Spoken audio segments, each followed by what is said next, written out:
The deep silence of space surrounded the United Earth Defense Force flagship Valiant as it moved through the darkness. Commander Jack Miller sat in his command chair, his eyes fixed on the large viewing screen that showed the vast emptiness before them. The ship was on a routine patrol of the outer edge of human space, a job that was usually quiet and uneventful. Jack ran his hand through his short brown hair and sighed. He had been in space for 15 years now, but the wonder of it never left him. Earth seemed so far away sometimes, a blue jewel that he protected but rarely visited. "Sir, I'm picking up something strange," said Lieutenant Susan Rogers from her communication station. Her fingers moved quickly over her control panel as she adjusted settings. "It's faint, but there's definitely a pattern to it." Jack turned, his chair toward her. "Natural phenomenon?" Susan shook her head, her red ponytail swinging slightly with the movement. "No, sir. It has too much structure. It's a signal, but it doesn't match any human or known alien patterns in our database." "Location?" Jack asked, feeling a familiar tension build in his shoulders. "It's coming from Sector 7G, sir."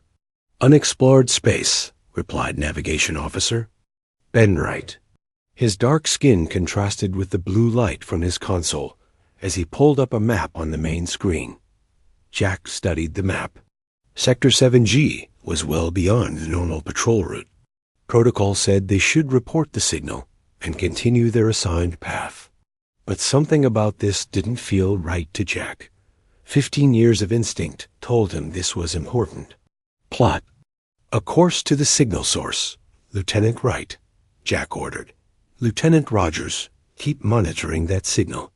Try to clean it up if you can." "Sir, protocol states," began First Officer Diane Lewis, her voice low but firm. "I know what protocol states, Officer Lewis," Jack interrupted. "But something doesn't feel right. If it turns out to be nothing, I'll accept full responsibility." Diane nodded, her lips pressed into a thin line. She didn't agree, but she trusted Jack. That was enough for now. The Valiant changed course, its powerful engines pushing it toward the unknown signal. The crew worked quietly, each person focused on their tasks. Jack felt the familiar weight of command on his shoulders. Every decision he made affected everyone on this ship. 3 hours later, they entered Sector 7G. The signal was stronger. Now, but still unclear. "I've got something on visual," said Ben, putting it on screen now. The main screen showed a small spacecraft drifting among asteroid debris.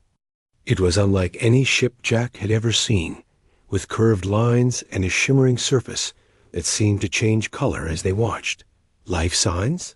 Jack asked. Medical Officer Lisa Ward checked her readings. "Very faint, sir. 3 life forms, but their signatures are unlike anything in our database." "They're dying, sir." Jack stood up. "Prepare a boarding party. Dr. Ward, you're with me. Officer Lewis, you have the bridge." 20 minutes later, Jack, Lisa, and Security Chief Ryan Garcia stood in their spacesuits inside the alien craft. The interior was as strange as the exterior, with walls that seemed almost liquid and lights that pulsed in patterns that made Jack's eyes hurt. They found the aliens in what appeared to be the control room. 3 small creatures, each about the size of a human child, lay on the floor. Their skin was nearly transparent, showing complex systems of blue and green fluids moving beneath. Each had 6 limbs and large, dark eyes that took up most of their faces. One of the aliens moved slightly, looking up at the humans. It made a soft, musical sound. "They're terrified," Lisa said, kneeling beside them. She ran her medical scanner over the nearest alien. "Their life support systems are failing, and they're suffering from what looks like radiation poisoning and dehydration.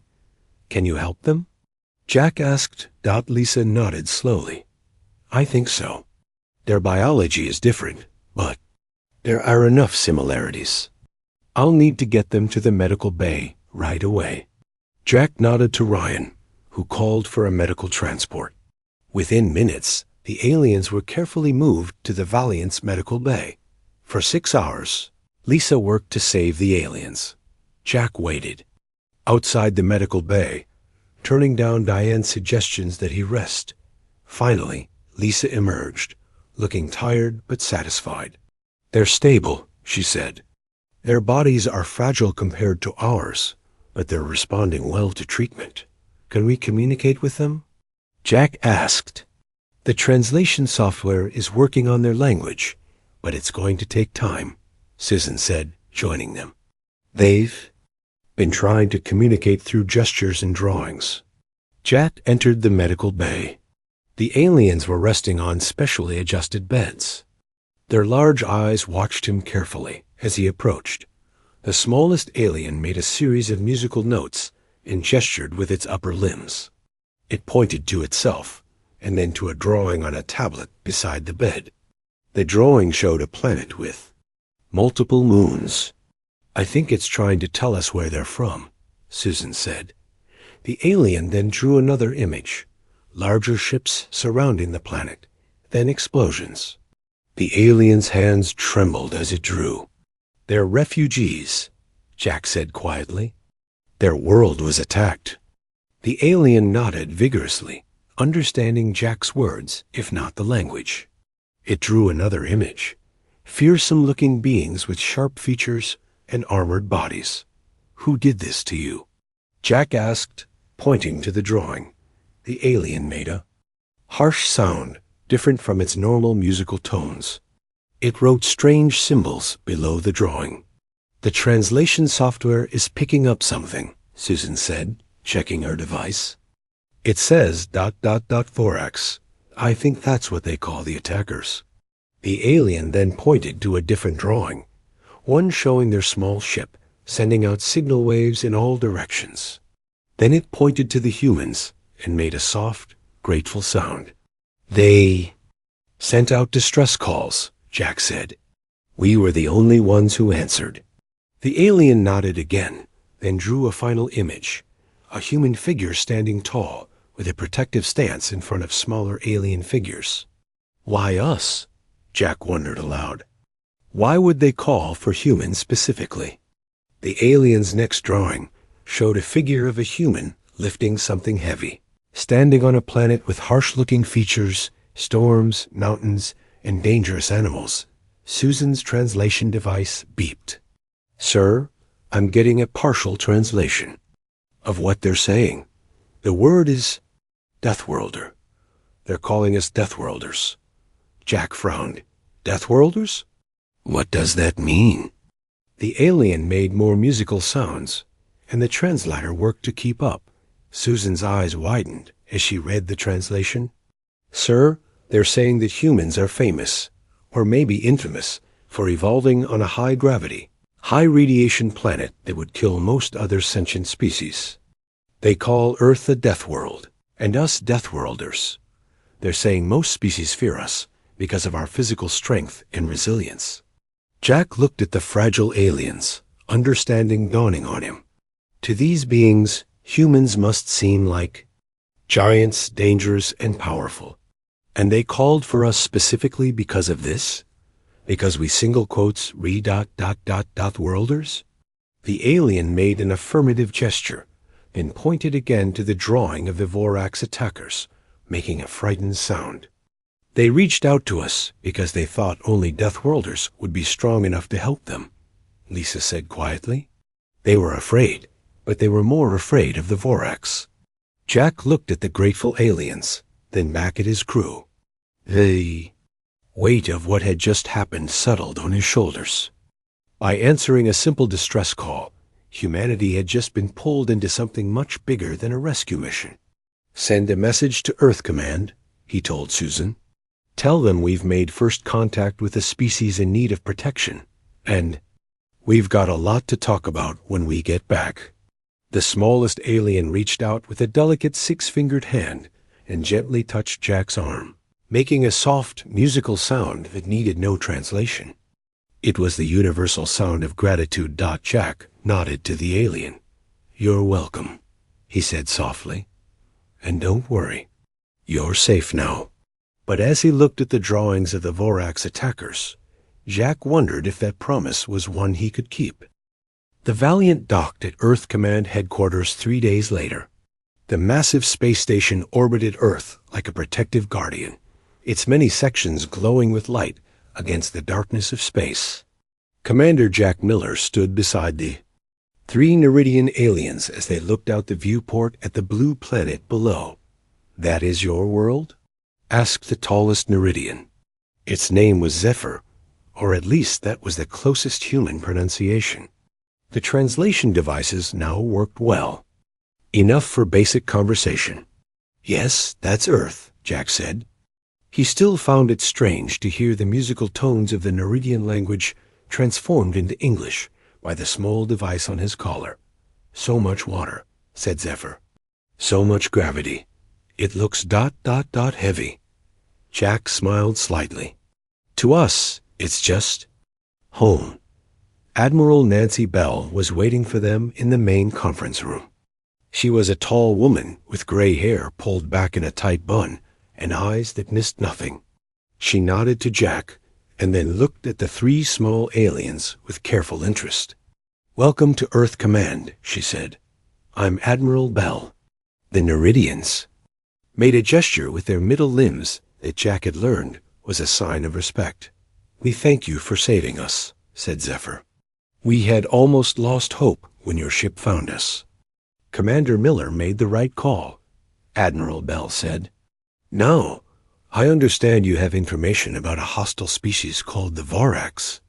"Yes," Zephyr said, its large eyes growing darker with what Jack now recognized as fear. "They have taken 3 star systems in what you would call the past 10 Earth years. Our world, Neridia, was the 4th.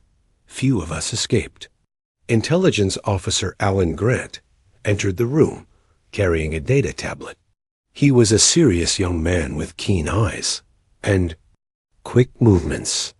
"Admiral, I've analyzed the data from the Neridian ship," he said. "It confirms their story. The Vorax fleet consists of approximately 200 warships, each larger than our biggest vessels. They attacked without warning and overwhelmed Neridia's defenses in less than 1 day." Admiral Bell's expression remained calm, but Jack saw the concern in her eyes. "And now they know about us?" Alan nodded. "It's likely. The Neridian distress signal was broadcasting openly, and our response would have been detectable." Dr. Frank Morris entered next. He was the lead scientist who had been working with the Neridians to improve communication. His wild white hair and rumpled clothes made him look disorganized, but his mind was sharp. "Admiral, I've developed a better neural interface for communication," he said. "With the Neridians' permission, we can now share more complex information." Zephyr stepped forward. "We will share all we know about the Vorax. You must understand what you face." With Dr. Morris's new interface, the main screen in the conference room filled with images directly from Zephyr's memories.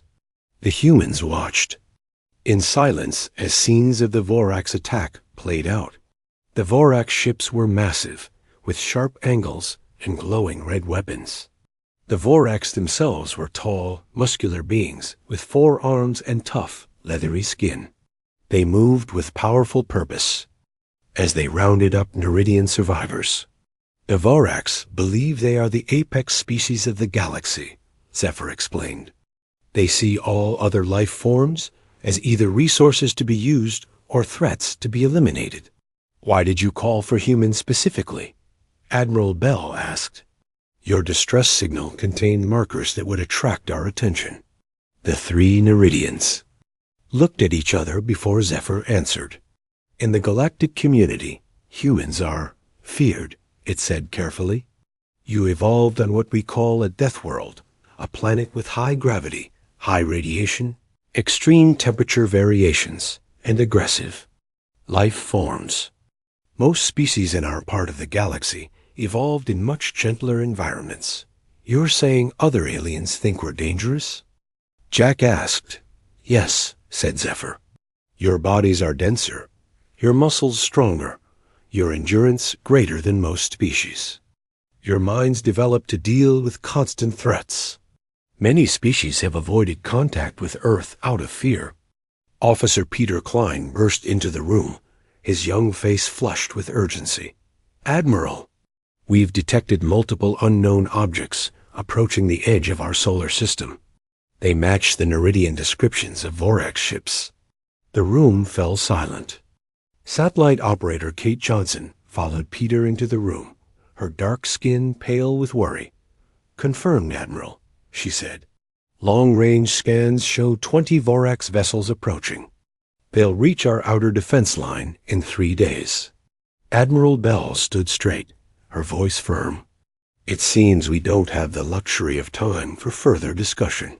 How quickly can we assemble the fleet? The 3rd and 5th battle groups are already in system, said Jack. The 2nd and 4th could be recalled within 48 hours. Do it, ordered Admiral Bell.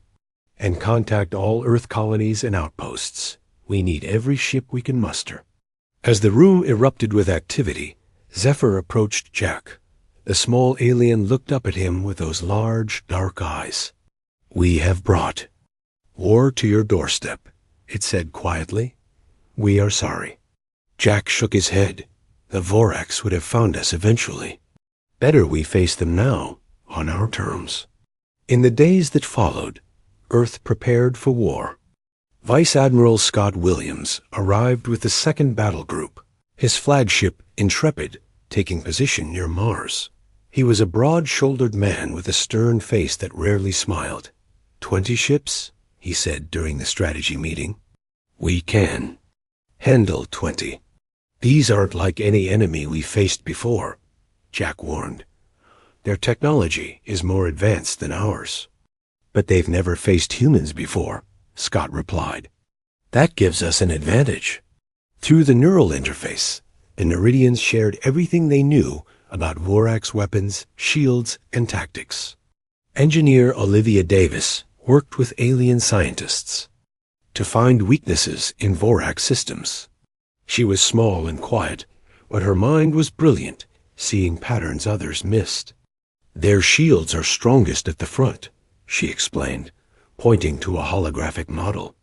But the power distribution nodes at the rear are vulnerable.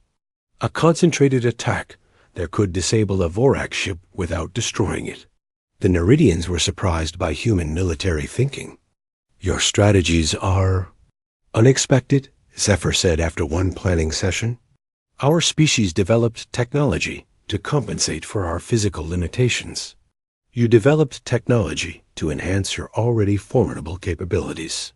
That's the human way, said Jack. We never settled for good enough. More alien refugees arrived, representatives from other species who had suffered under Vorax aggression. The crystalline Lithosians, who communicated through light patterns. The gaseous Vaporeans, who had to be contained in special chambers to survive in Earth's atmosphere. The aquatic Hydrolians, who moved in water-filled suits. None possessed significant military strength, but all brought knowledge. Captain Eric Jones led a reconnaissance mission that confirmed the approaching Vorax fleet had grown to 30 ships. His report was grim, but contained a sliver of hope. Their ships are powerful, but follow predictable patterns, he reported. They've never needed to innovate their tactics because no species has effectively resisted them before. On the eve of war battle, the combined human fleet gathered in orbit around Neptune. 60 warships, from massive carriers to agile destroyers, prepared to meet the enemy. Admiral Bell addressed the crews from the bridge of her flagship. Tomorrow, we face an enemy that threatens not just Earth, but countless other worlds, she sighed, her voice carried to every ship. We may be feared as Deathworlders, but today that fear becomes our strength. We fight not just for our home, but for all species who desire freedom. As the speech ended, Jack found Zephyr looking out at the assembled fleet, its transparent skin glowing with blue emotion. You think we can win? Jack asked. "I think," said Zephyr slowly, "that the Vorax have never encountered anything like humans before. And that gives me hope." The massive Vorax flagship Subjugator moved through space like a predator. Its dark metal hull absorbed light rather than reflected it. At its command center, Supreme Vanquisher Kraug stood tall, his forearms crossed over his armored chest. His leathery skin was marked with the scars of many conquests, and his yellow eyes narrowed as he studied the display showing the human fleet. "These are the Deathworlders?" he asked, his voice deep and rough. "They appear unimpressive." His second-in-command, War Director Morv, nodded. "Yes, Supreme Vanquisher. Their technology is primitive compared to ours. They call their planet Earth." Kraug grunted. "I have heard stories of Deathworlders. Some say they are dangerous. Others say they are merely strong animals with simple weapons. We will soon learn the truth," said Morv. "Shall I send the standard demand for surrender?"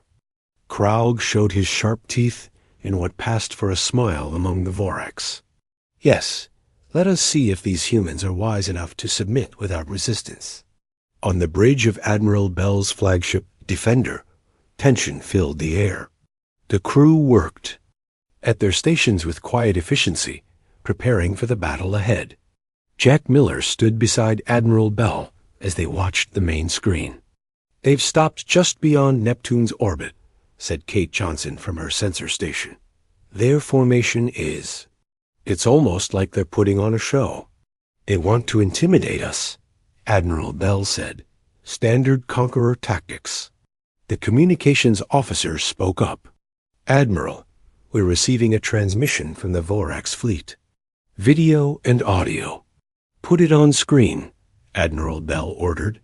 The face of Supreme Vanquisher Kraug filled the main screen. Even through the video, his presence was intimidating. His yellow eyes seemed to stare directly at each person on the bridge. "People of Earth," he said, his voice translated into English by the communication systems. "I am Supreme Vanquisher Kraug of the Vorax Dominion. Your interference with our rightful conquest of the Neridian system has brought you to our attention. We offer you one chance to survive. Surrender your planet and submit to Vorax rule. In return, we will allow your species to live as servants rather than face extinction. You have 1 Earth hour to decide." The screen went dark. Admiral Bell's expression remained calm. "Well," she said dryly, "at least they're direct." Vice Admiral Scott Williams spoke up from his position on the bridge. "We should respond immediately. Show them we aren't intimidated." Admiral Bell nodded. "Open a channel." When the connection was established, she stood straight and addressed the Vorax. "This is Admiral Nancy Bell of the United Earth Defense Force. We have received your message and considered your offer." She paused, then continued firmly, "We decline." She signaled to cut the transmission. The bridge was silent for a moment before Scott spoke. "That was brief," he said with a slight smile. "Bullies don't deserve lengthy explanations," replied Admiral Bell. She turned to Jack. "Commander Miller, are our special preparations ready?" Jack nodded. "Yes, Admiral." "Captain Nicole Rivera's stealth destroyers are in position. Lieutenant George Harris has the jump coordinates programmed. Engineer Davis's modifications to our weapon systems are complete. And our alien allies? The Lithosian crystal ships are prepared to absorb energy attacks. The Vaporine infiltration units are standing by. The Hydrolians have modified our shield frequencies as planned." Admiral Bell addressed the fleet. "All ships, battle stations. Execute Operation Thunderbolt on my mark." The Vorax fleet began to move forward after exactly 1 hour had passed. Their ships formed a perfect wedge formation, designed to split enemy forces and allow their powerful front weapons to destroy opposition 1 ship at a time. It was a tactic that had worked across 3 star systems. They're following standard Vorax attack patterns. said Intelligence Officer Alan Grant, watching the tactical display. Just as the Neridians predicted. Mark, said Admiral Bell, the human fleet did not form a defensive line as the Vorax expected. Instead, the ships scattered in seemingly random directions. Before the Vorax could adjust, Captain Nicole Rivera's squadron of stealth destroyers decloaked behind their formation and fired precisely at the power distribution nodes Engineer Davis had identified. 3 Vorax ships lost power instantly, drifting helplessly. The others turned to respond, but found their targeting systems confused by Lieutenant Harris's coordinated jumps that had human ships appearing and disappearing around them. On the subjugator, Kraug roared with anger. What is this chaos? Where? Is there battle line? Unknown, Supreme Vanquisher, said War Director Morv, frantically trying to make sense of the sensor readings. They do not fight according to any known doctrine. They are everywhere, shouted the weapons officer. Our targeting systems cannot lock on to their erratic movements. Meanwhile, the smaller ships of Earth's alien allies moved into action. The crystalline Lithosian vessels positioned themselves to absorb the energy weapons of the Vorax ships, their structures glowing brighter with each hit as they converted the attacks into power for the human fleet. The gaseous Vaporians, nearly invisible to sensors, infiltrated several Vorax ships through ventilation systems, disabling communications from within. Communications specialist Maria Russell worked at her station on the Defender, her fingers flying over the controls. I've identified their command frequencies, Admiral.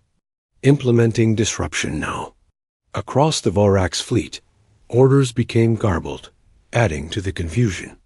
Ships began to fire at shadows, or in some cases at each other. The battle raged for hours.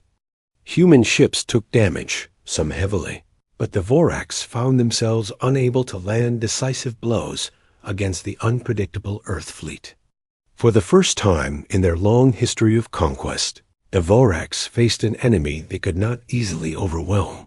On the subjugator, Kraug watched in growing rage as his perfect formation fell apart. Enough of these games. Prepare the gravitational weapon. Target their flagship. The massive weapon began to charge, its energy signature detected immediately by the human sensors. Admiral, Kate called out, her voice urgent. They're powering up something big. Energy readings are off the charts. Admiral Bell looked at Jack. This must be the super weapon the Neridians warned us about. Jack nodded grimly. We can't let them fire it. Options? Asked Admiral Bell. The weapon will take 3 minutes to fully charge, said Alan, studying the data. But their shields are strongest around it. We can't get through with conventional weapons. Jack looked at the tactical display, then at Admiral Bell. There is one way. The Valiant's new fusion drive could breach their shields if we get close enough. Admiral Bell understood immediately what he was suggesting. That's a one-way trip, Commander. I know, Jack said quietly, but it would work. After a moment of silence, Admiral Bell nodded. Make it happen, Commander, and ... good luck. Jack moved quickly to the shuttle bay, contacting his ship as he went. Lieutenant Rogers, prepare the Valiant for emergency departure. Set a collision course with the Vorax flagship's weapon system. Sir? Susan's voice was shocked. A collision course? That's correct, Lieutenant. I'll be aboard in 5 minutes. To take command. With all due respect, sir, Susan replied firmly. You don't need to be on board for a collision course. I can handle it from here. Jack stopped walking. Susan, the Valiant needs a skeleton crew to ensure it hits the target. She continued. I've already selected volunteers. We'll get it done, sir. You're needed on the Defender. Jack closed his eyes briefly, knowing she was right from a tactical perspective. Very well, Lieutenant. The mission is yours. As Jack returned to the bridge, he watched on the tactical display as the Valiant broke formation and accelerated toward the subjugator. A small human ship, dwarfed by the massive Vorax flagship, dodged defensive fire as it closed the distance. "They're targeting the Valiant," Kate reported, her voice tight. On the communications channel, they could hear Susan giving calm orders to her small crew. "Evasive pattern delta. Maintain course to target. 30 seconds to impact." The Valiant took hits but kept going, trailing debris and atmosphere, but never slowing. 10 seconds, came Susan's voice. "It's been an honor serving with you all." The Valiant slammed into the subjugator's gravitational weapon just as it began to fire. The resulting explosion tore through the Vorax flagship, the energy of the half-fired weapon combining with the Valiant's fusion drive to create a blinding flash that temporarily disabled sensors across both fleets. When the light faded, the subjugator was listing badly, its command center exposed to space. The remaining Vorax ships began to retreat, their perfect formation now a disorganized scramble for safety. On the bridge of the Defender, Jack stared at the empty space where the Valiant had been. Admiral Bell placed a hand briefly on his shoulder. Before returning to command, "All ships, press the advantage," she ordered. "Don't let them regroup." The battle had turned. The Deathworlders had heard the call for help, and now the Vorax were the ones running away. Smoke filled the damaged bridge of the subjugator. Supreme Vanquisher Kraug pulled himself up from the floor, green blood flowing from a wound on his head. Around him, crew members were either dead or struggling to reach emergency stations. The once mighty flagship of the Vorax fleet was crippled, its weapon systems destroyed by the small human ship's sacrifice. "Status report," Kraug demanded, his voice hoarse. War Director Morv limped to his side. "Main power is down. Life support functioning at minimal capacity. Our fleet is in retreat." "Retreat?" Kraug spat the word like poison. "Vorax do not retreat." "Supreme." "Vanquisher," Morv said carefully. "We have lost 12 ships. The others are damaged. These humans, they do not fight like any species we have encountered." A violent explosion shook the ship. Warning alarms blared through the bridge. "Hull breach." In sectors 7 through 9, reported a surviving officer. "Enemy boarding parties detected." Kraug's yellow eyes widened. "They dare to board us?" On the human side, Captain Ryan Garcia led the boarding team onto the subjugator. Dressed in heavy combat armor, Ryan and his team moved through the damaged Vorax ship with practiced efficiency.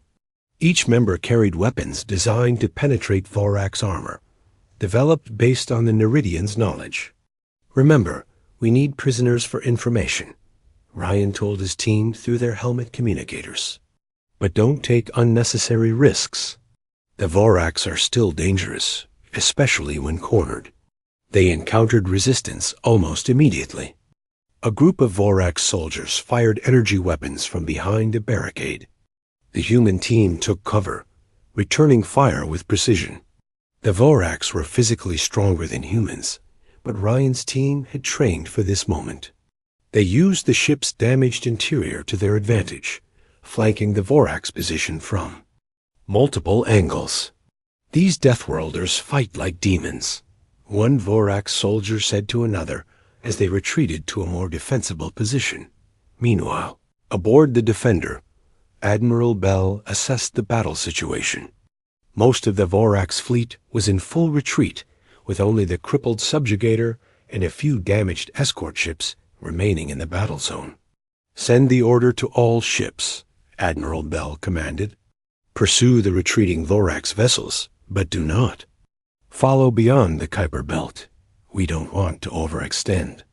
Jack Miller stood beside her, his face showing the strain of the battle and the loss of his crewmates on the Valiant. "We've won this round, but they'll be back with a larger force," he said quietly. Admiral Bell nodded.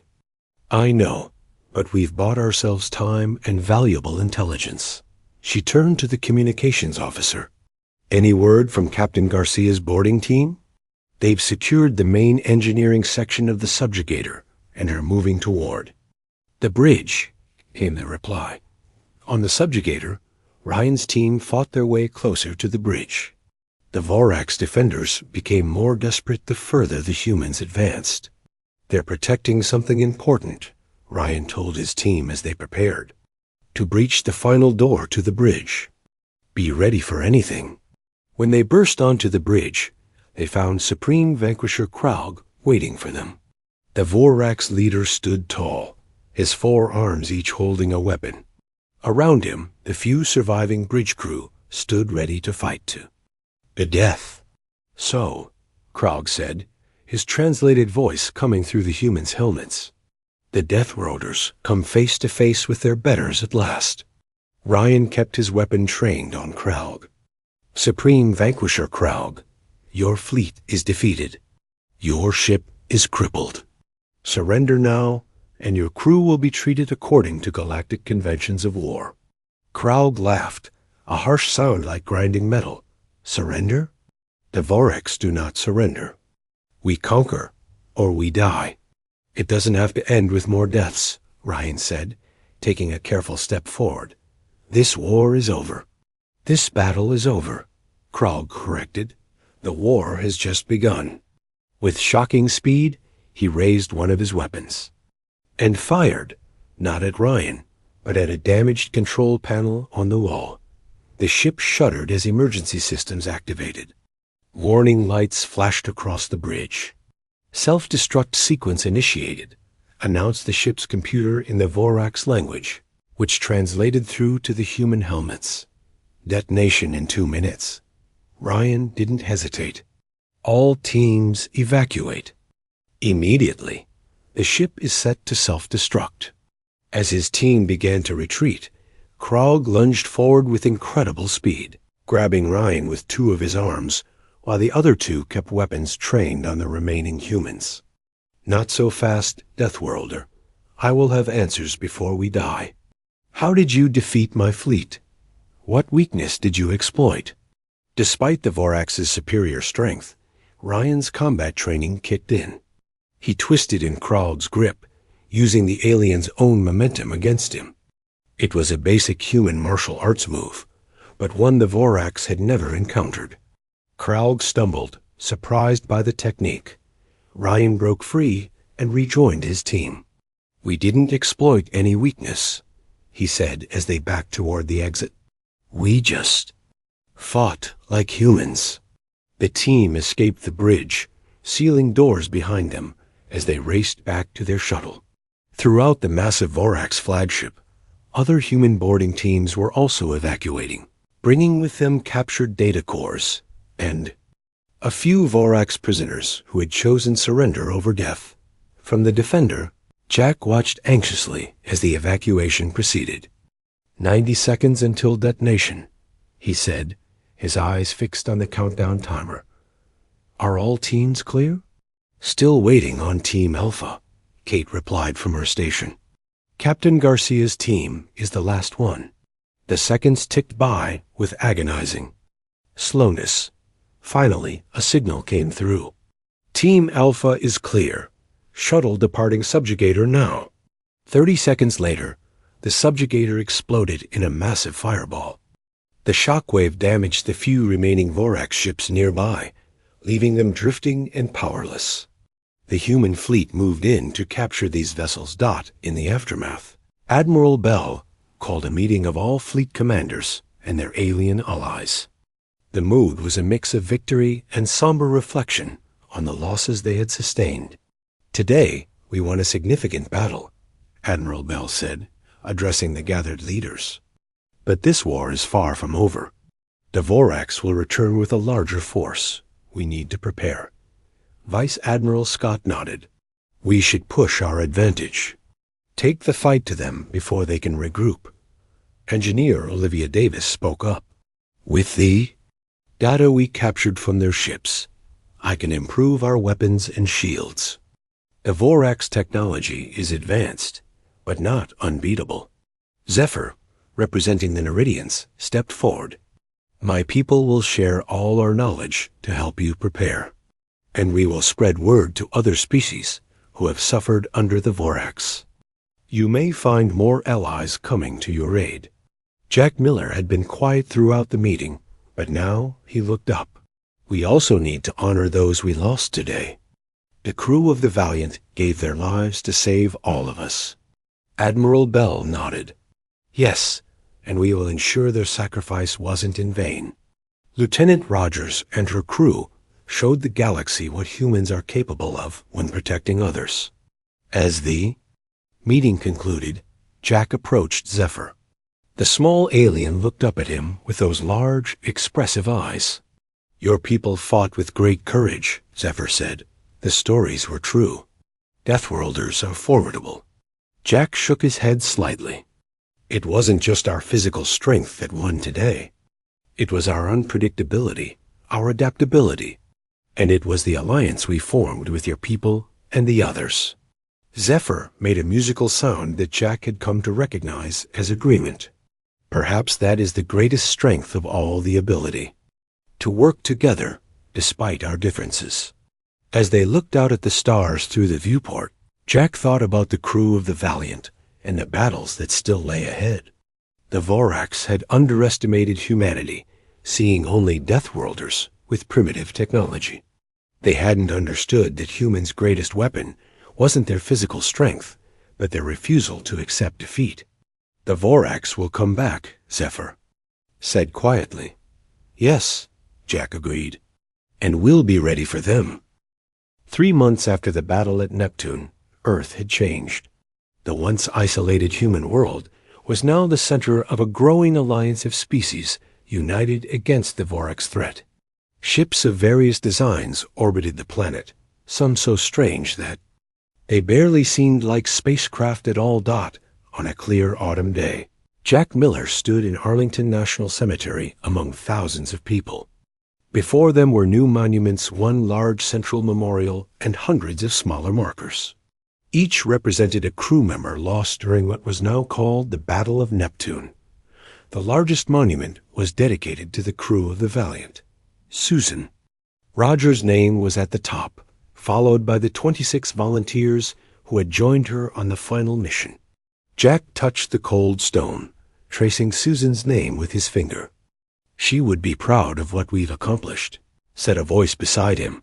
Jack turned to see Admiral Bell. She wore her formal uniform, decorated with new medals created specifically for the first interspecies war in human history.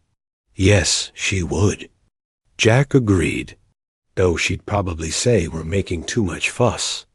The memorial ceremony was unlike any held before on Earth. Alongside human dignitaries stood representatives from 24 alien species. Some had been allies in the battle, others had arrived afterward, drawn by the news that someone had finally stood against the Vorax and won. Zephyr stood near the front, its small body now adorned with an Earth defense force insignia, a symbol of its new role as official ambassador of the Neridian people. Beside it were the representatives of the Lithosians, Vaporians, and Hydrolians, each wearing similar emblems. President Lava Chun approached the podium. Her strong voice carried across the silent crowd. "Today, we honor those who made the ultimate sacrifice to protect not just Earth, but all free peoples of the galaxy. They answered a call for help from those they had never met, from species whose existence they had never known. In doing so, they showed the true heart of humanity." As the ceremony concluded, Jack was approached by a young officer he didn't recognize. "Commander Miller? I'm Lieutenant Sam Evans. I've been assigned to your new ship." Jack nodded. Following the battle, he had been given command of the newest vessel in Earth's fleet, the Rogers, named after Susan. It was built with a combination of human engineering and alien technology, faster and more powerful than any previous Earth ship. "Good to meet you, Lieutenant. We depart tomorrow at 0800. Be ready."